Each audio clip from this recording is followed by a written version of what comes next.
You're listening to Investify, preaching financial independence and assisting investors to achieve a more flexible and free lifestyle through smart financial planning and real estate investing. If leaving the corporate world and jumping into this thriving industry is what you desire, tune in and listen to stories of like-minded individuals who made the leap to financial independence.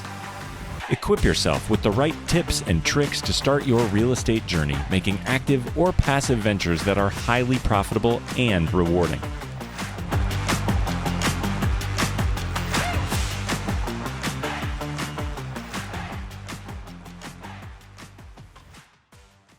What's going on, everybody? You are listening to Investify. My name is Craig Curlop, aka the Fi Guy, and I'm here with my co-host, Mr. Chad, the Dad Rocky. What's up, Chad?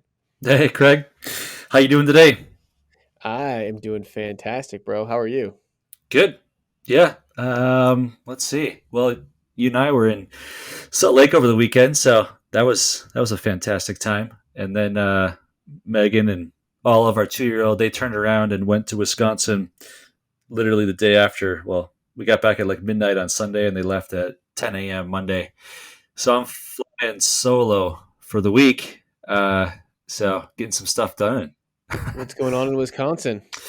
Megan grew her family is big into cross country skiing, and it's called the Berkey, but it's like the largest cross country ski race. I don't know if it's in the world or the United States, or it's a massive cross country ski race, and so they've gotten this tradition back going here recently, and they'll go back and stay in an Airbnb. It's in Hayward, Wisconsin, like very, very northern Wisconsin. And it's just a kind of a party and family get together, cross country ski. So, I'm looking forward to seeing the videos of your 2-year-old cross country skiing. Yeah, they were gonna get her. They're gonna get her on it. So They're getting her on skis, man. That's awesome, dude. That's great. Yeah, so they're back there, and I'm just chilling for the week. Nice, man. Well, it'll be good to kind of get some time off into yourself here. Maybe get some stuff done. But obviously, yeah, it's always sad to see family kind of go away. And yeah, I mean, some of the perks about being a somewhat successful real estate agent for both of us is that sometimes our lenders treat us. And we had an amazing weekend in Park City. Flew into Salt Lake City, and my first time in Park City, and it was gorgeous. And that house was absolutely insane. It was like a $10 million house or something, and I don't think I've ever stayed in a place like that before. So no, that's another lifestyle. Goals. Yeah, right there. there's like elements. There's like rich, then there's like rich, and then there's like rich, and like that's the ladder for sure. Yeah. But awesome. Well, speaking of rich, we got the one, the man, the myth, the legend, Mr. AJ Osborne on the show today. And this guy got one of the most inspirational stories, in my opinion, of almost of all of the real estate guys that I know. Like, and I'm going to let him. If you haven't heard his story, like, we're not going to go deep. This is kind of an atypical episode. We're not going to go as deep into his story like we usually do, because he is more advanced. He is on lots of other podcasts, and we just didn't want to share with you guys the same information. So we tried to uncover some stuff that he may not have said before.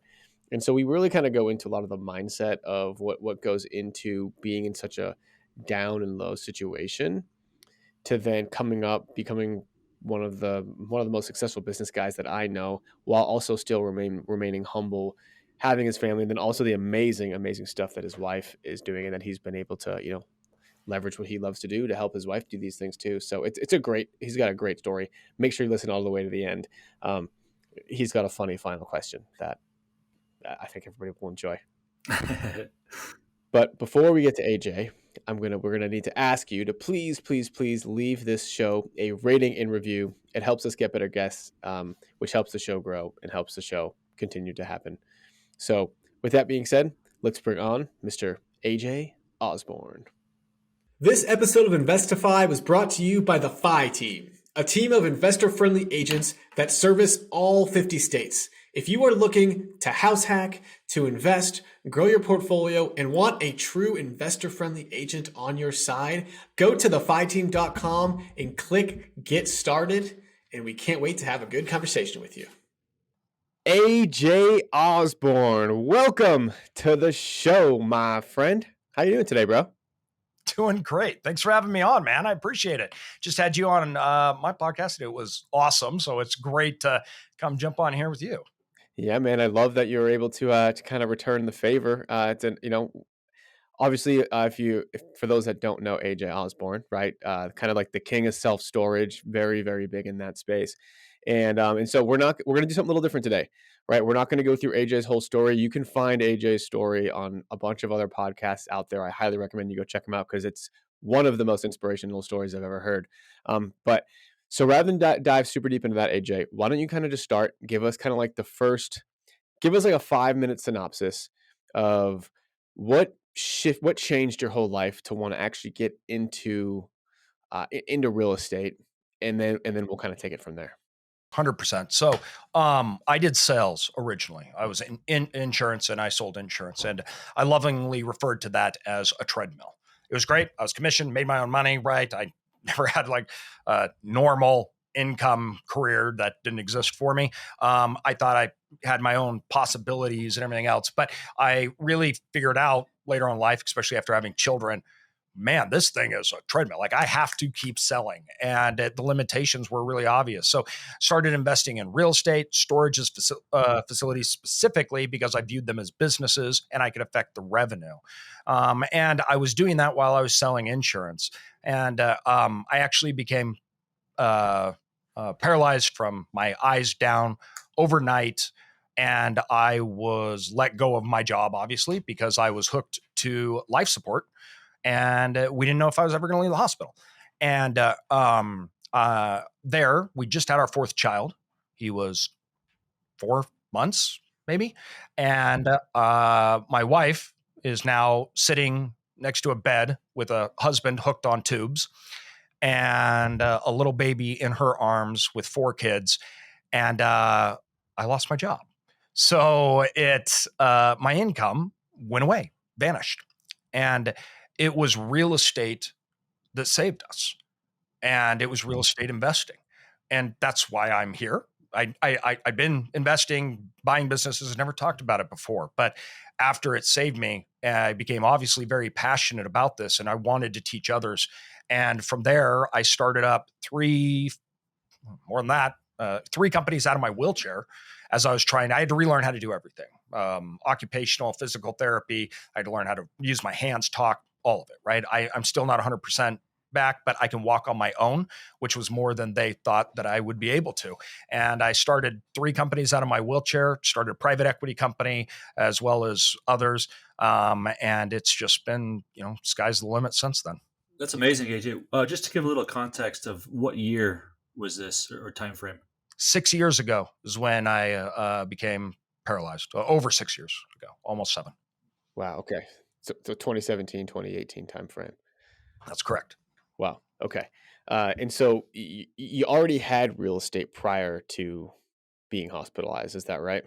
That's correct. It was one of the things that it was like, I think people feel like I thought my job, right, was financial independence because it was sales. I made my own money. And I was like, this is, I'm my own boss. Well, what really was true was all my clients and all my sales, they were my bosses. I didn't own my revenue. I didn't own the assets. I was paid a commission. And I realized because you lose commission and you don't get it, or then you may have a client leave you. All of a sudden, I was constantly being fired and having to get rehired. So I was always always chasing that buck. And so it dawned on me, I can't compound this. This isn't secure. This isn't passive. And that scared me as a father then of kids. And so real estate was my way of trying to shift that risk and trying to create more of a life that I wanted and not have to be like, I'm 60 years old on this treadmill here running to try to pay bills and try to get my kids through college and everything else. And that's not how I wanted to live. Yeah. And I'll say that no one's foresight to investing in real estate is, I want to have real estate so that if I end up in a hospital bed sometime, my family's supported, right? That's not what you think. Nope. Wasn't what I thought. Yeah, it's like I want to spend more time with my family. I want to travel. I want it's the unicorn and the rainbows that people see. But it oh hey, there is a side benefit though too, is that your family is covered in the event, God willing, that anything happened to the main breadwinner of the family. But here's something I changed my mind on. I realized that is actually the one thing that is guaranteed. You will not at some point be able to work for an income. That is 100% guaranteed. And when you will have to retire, you can't be old and be doing the same things that you do. At some point, you physically, mentally can no longer work. And we live so long now, that could be decades. And so all of a sudden it dawned on me, I'm like, this is actually an inevitability. I will not be able to earn an income like I could. And yet when you're young, you don't think about it like that. But yet you think, oh, that will never happen to me. No, it's actually guaranteed 100% for everybody, or you die. Either way, though, eventually you won't be able to work for an income. What are your kids going to do? What are you going to do? How are you going to pay for things? Right. And we just don't think about that, especially when we're young. Yeah, I always find it really interesting of what the parents are teach you to do is go to college and you get a job and you work that job till you're 60, and it's looked upon that real estate is risky, but in reality, it's risky having that one job that you could be fired tomorrow. You have no other skills. Like that's what's risky, but nobody really talks about that. Yeah, you don't own it. It's not yours. You're at the mercy, and it's single source, meaning that's it. All you're betting everything on red, everything, and yet there is no other option. Meaning, it's not like if you hit red, it's like a gold mine or anything. No, you're just hoping that that it lands on red, which is crazy. It's a single sourced income that you have zero control over. Yet people think that is the safe route. That doesn't actually make even sense. Right. Yeah. No, absolutely. What I'm thinking right now is looking at it's that analogy of a table, right? And each leg of that table is a form of income. And so if you've got one income, one leg that holds up a table, you knock that leg out and there's zero chance that that table stands.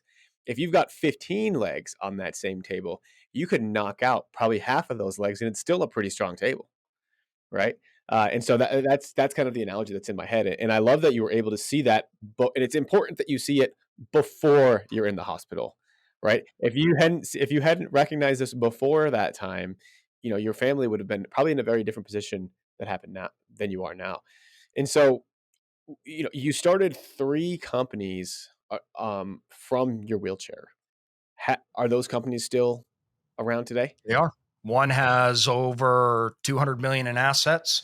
The other one I sold for millions, and the other one's a million plus in revenue, still running today. Amazing. And so, how you could barely walk, you could barely talk, you had to learn how to eat, yet you're starting multi-million-dollar companies. Tell us about that journey. So it was Christmas Eve, and I was excited because I was going to get to go see my family for the first time in our house. They were going to assist me and take me home to be with my kids on Christmas morning and then take me back to the hospital. And when I went into the hospital, it was warm. I was out in the backyard actually planting trees and stuff like that. So this was months prior.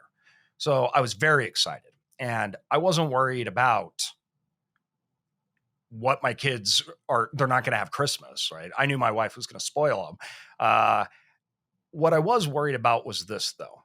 As I looked outside, I could see my reflection in the window. I couldn't sleep because I was so excited. And so I just sat up there watching the snow. And I realized that person that's now going to go home is not the same person that left. And there's 2 people that could show up. Now, when I actually go back home, 2 people, there's one of 2 person will return. That's AJ in the wheelchair, or that's somebody else. Now, that didn't mean I physically got out of the wheelchair. We didn't know if that would ever happen. And I was, that is what it is. That was regardless. But the mentality is this going to be me? Is that now my life? I'm just this guy in a wheelchair. I live on my real estate, maybe disability, right? And that's me. Or is it going to be somebody else? The old guy's gone. That's gone now. So I had to think and say, I don't want to be that. And so I need to be something else, even if it's in a wheelchair, no matter what it is. And I was scared of it. I was terrified of it, actually. And so for me, it was a constant effort to be someone that I wanted to be, regardless of my circumstances. And that sounds easy when you think about a wheelchair. So one thing you got to realize, I was in pain 24/7. I was on pain meds. I could hardly leave the bed. And then I had to be assisted and helped out. And so my brother lived with me for years, and he would help me get dressed, and he would actually wheel me in and sit next to me, like in the office area. And he would sit and he would watch videos or read while I worked, because he'd left college to come take care of me. And so my wife could still take care of the kids and everything else. So that was the conditions that I started them in. It wasn't like, oh, I was fine, but I was in a wheelchair. No, it was way more than that. But I was more scared of becoming that person than I was the failure or anything else. And so I just made do, and I just tried my best, even though it wasn't fun. It was hard. And I mean, I was probably a little bit obsessed with it because of my fear. But yeah, that's how. How did you dig deep like that though? Like you're like, what did you tap into mentally to, again, like how did you even think that you didn't want to be that person? Like people aren't usually thinking about that, right? So where did that come from? The circumstances obviously drove a question that was big. Comfort is the enemy of progress. And that is just true. It's too easy to do nothing, and we're actually rewarded for it. Now, the problem is there's this internal, deep understanding of I'm not becoming who I even can be, who I should be. But most of us aren't put in positions where we have to deal with that. And so I think that it is something that you have to be outrageously intentional about. I do today. And because I don't have to do anything anymore. And I work very hard because I love it. And I want to create, I want to build, I want to become more, I want to be more. And that's fun for me. Like it's not like I have a job and I'm working, it's not fun. So the first thing is I think you need to be really honest. And I'm actually very much against this like positivity mindset where it's like we tell ourselves not to think bad thoughts, things like that. And it's like, no, just be positive. I completely disagree with that. Those negative things in your heads that says you can't do this because of that, that is a roadmap. Instead, embrace it, hold it, and say, all right, now deal with it and figure it out. By ignoring it and overcoming with this blind positivity, anything's possible. What you're doing is you're triggering dopamine in your brain that overcompensates the fear and uncomfortableness of not doing. So you're getting the reward without having to do anything because you're ignoring the reality of your own situation and you're dealing with it by saying, it's okay, I'm great. Now, I believe in having faith that you can do it, but that requires action. Not that you are just there or you're just perfect or you're just good enough because you're alive. Now, that's contrary to what most people think and what most people say. Instead, they want to listen to good music to get them out of a bad mood, and they want to get hyped up on something and realize they can do it, and they want that short-term motivation. But that's not digging deep. That's all surface level. You need to dig deep and find an understanding and then build a roadmap from it. And that brings immense gratification, confidence, because you're not ignoring, you're not putting to the side, you are accepting, realizing, dealing with, improving, and changing. And that's long-term success. And I had to be faced with that because I had no other option. My circumstances were what they were. They were outward facing. Everybody knew it. I knew it. I was uncomfortable all the time. So I got very, very comfortable being uncomfortable and dealing with crap. And it was okay for me to then say, I'm not everything I want to be anymore. I'm not. And that's not lying. That's not saying, no, you're just as good. No, it was the truth. I could not lie to myself. Right. This whole conversation that we're having here, it reminds me of one of the first books I read when I started being on this like growth journey. And it was Tim Ferriss's book, The 4 Hour Work Week. And in that book, he says that, your success in life is directly correlated to the amount of uncomfortable situations that you put yourself in. 100%. AJ, do you need to be in a hospital bed to feel uncomfortable? Like, what can people do? Not at all. So, too, you got to realize I did that when I wasn't in a hospital bed. I was selling, I made good money and I was uncomfortable. And so I started investing in real estate. So already I was in a position that most everyone would have done nothing. They were like, we made it. I'm making good money. I'm in charge of it. Right. Everything else like that. And for me, it was this idea though of me understanding, first of all, where my money came from. So I had this direct connection with the revenue. I knew that if I don't do this, I don't get it right.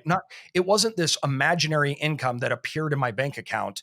And I knew that I worked to get it, but I didn't see how everything, you're separated. You're separated from the source. You don't actually know what the company even is doing. It may go bankrupt and you may and you don't even know it's happening because it just appears. And then you go out on a Friday night and you spend the money that was appeared in your bank account.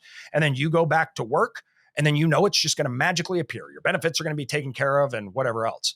So it's by design to make you comfortable. Well, in my sales role, I didn't have that.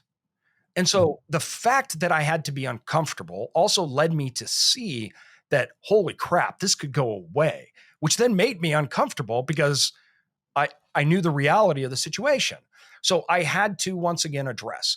The key is this, not to think of them as bad thoughts, not to ignore the reality, but instead sit down with yourself, write out what you don't like about yourself and why, to write down your fears, to write down your biggest worries, and then break it down to not an emotional level, but a very logical level and realize they are problems to be solved. They're not set in stone. And that's why I hate you are all you need to be. You are amazing, because it's not true. And it also says that that's an immovable thing. That means if that's immovable and they're wrong, you could also be a set piece of crap. I don't also believe that. And that's why I hate this definitive